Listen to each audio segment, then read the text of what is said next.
Thank you very much. I feel honored to be here. And I'm going to tell you more stories about water. I will show with this slide presentation that art and aesthetic codes are materialization of water stories. Many water stories. We have many water stories from the past, a huge heritage, kind of archaeological layers. And today we run so quickly and we must pay more attention towards this past heritage. The previous speaker was saying something about the value of water today. So that's why I titled my presentation The Breath of Waters, because this kind of knowledge, also indigenous knowledge, is about to disappear. And we should catch some subtle meanings which are essential for education and for further inspiration. I think it's not working. Okay. So I will start with a short investigation of, can we imagine art without water? With a few examples, I will try to show how water is connected with art. And then I will talk about the sense of place. Because many artworks, starting from architecture, cannot be understood alone, but only with reference to specific context. And so this is the result of what we call also waterscapes.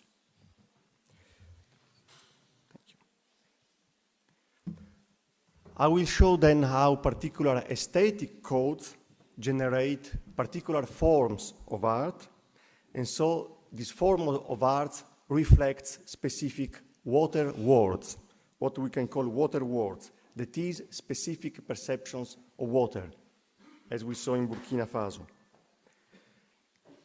And fourth, as a future perspective, I will talk about a new project starting from Venice related to art and water and looking for a global partnership.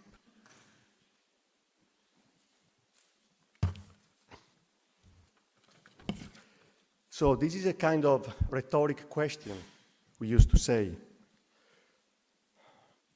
This is related to the myth of Venus or Aphrodite. Beauty is born from waters, not really salty waters, but something that is a mixture between fresh and salty waters. Beauty is related to water, according to the myth. And if we go back to an island not far from Rome, which is Sardinia, about 3,300 years ago, we discovered these water temples. These water temples are built upon underground springs, which possibly are sacred springs in the past. There is the staircase, you can see, the triangular shape of the entrance, the circle. Nothing is by chance, but everything has been built according to a specific astronomical orientation, and the full moon reflects on the water only in particular days of the year. We have a number of examples in the Mediterranean. And then, of course, we are in Rome. Rome, which is in the past, is the so-called Regina Aquarum, the queen of waters. The art of managing water is, we have a great example here in Rome, and this is testified by the number of fountains you can see still today in the town. About 10 aqueducts were built also to give water to spas, to public baths. Water in Rome was a res publica, something public. It was a demosia in Greece, something related to people. And this is an artistic expression of a well-managed water. Fountains embellish the domestic spaces of this house, The courtyard shows also images of gods. And this is the Roman Nymphaeum, something related to nymphs, so-called maybe spiritual beings related to water or mythical beings related to water. Beings which are associated to pristine waters, clean sources, and that are an incorporation of indigenous knowledge, a kind of genius loci, something that relates to a specific place with the presence of water, and how many values are attached to these beliefs, to these myths. This is a Renaissance Nymphaeum, a contained space where art and water meet with a specific study of light, with the water flowing on the floor. It is a perfect humid environment, a metaphor of how life is generated. So we have a kind of same visual language from the Roman time to the Renaissance, but at the same time we have an evolution of meanings. In a so-called primitive society, water relates to a cosmogony, whereas with modernity, water is much more a kind of allegory. An allegory of beauty. It doesn't have the same sense of holiness, of sacredness. So we have two different water words. We have the same, more or less, the same visual language, but two different meanings for people.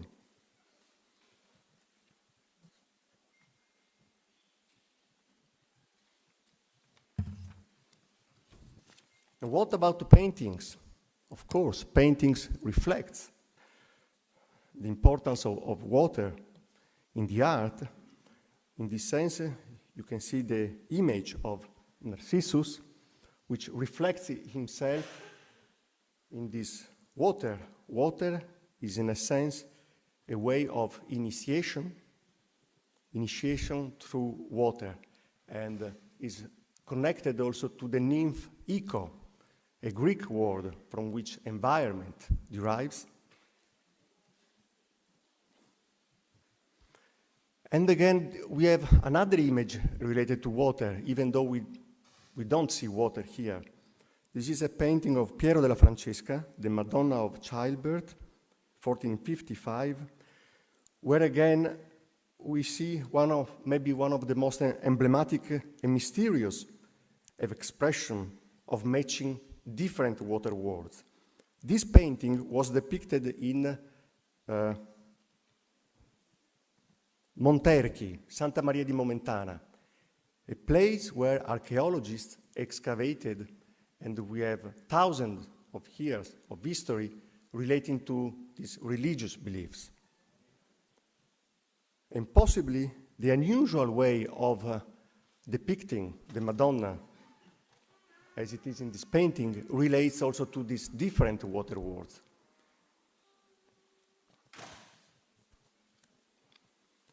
If we go to architecture very quickly, we see that the making of water landscape and waterscapes are part really of our history. This is one of the modernist expressions in Valencia, Spain, where the water has been diverted, the river, and then recreated to give this sense of waterscape, of landscape.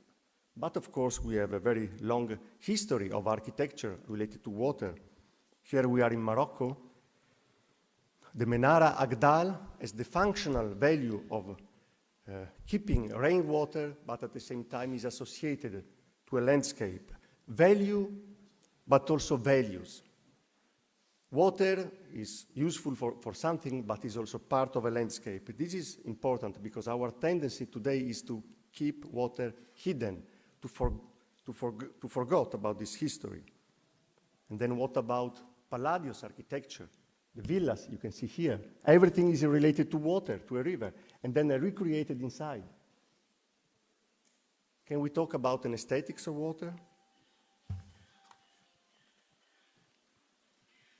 Water, in this case, in the Neptune's fountain of Tivoli creates also sounds, is part of a soundscape. So the presence of water is very important. And of course, everywhere in the world we have the significant presence of water everywhere. So according to art historians, no doubt, water is a recurrent, iconic theme in art. But again, water can have different meanings to people. The sacred oracle in Delphi was, according to some philosophers, a complete poetic reality. If you take out water from the oracle of Delphi, the oracle doesn't exist. It's a complete poetic reality. It talks to people, not only with words. So this is what we mean by water words, and what our founder, Renzo Franzin, used to say with this phrase: each existence owes the intonation of its voice to the presence or the mirage of waters that have crossed it. What is our perception of water? What is our present paradigm of water? We know about the many problems that were already listed today, what we are facing today: pollution, aquifer depletion, and so on. And how far are we from the aesthetics of St. Francis of Assisi when he was depicting water, as Gianfranco Ravasi stressed already? So what about present challenges in Venice? Are we able to convey new meanings through art? This is a big challenge, also for educational purposes. We have many examples from around the world. Venice is one of them, how water associated to architecture, to art, attracts people. Are we able to renovate this language? This is our present challenge. We have right to water, but we have also duties to water. And one of our duties is to catch these subtle meanings, to catch these water words, and to hand on to new generations, to let artists inspire about these water stories from the past, a huge heritage. So this is a new project, Water Museum of Venice, to connect people to water places, because we have to go into water places, how water was perceived in the past, how water was expressed through visual arts. And then this project is aimed to promote new visual languages, linking water values. Can we influence the world's public opinion through art again? Can we hand on this message? This is a pilot project. We just started to make a census of 35 out of 250 water places near Venice to take this challenge. And we are going to organize in 3 months a workshop, the global network of Water Museum workshop, to make a federation, a new alliance among different water museums around the world that can tell us again some more water stories. Thank you.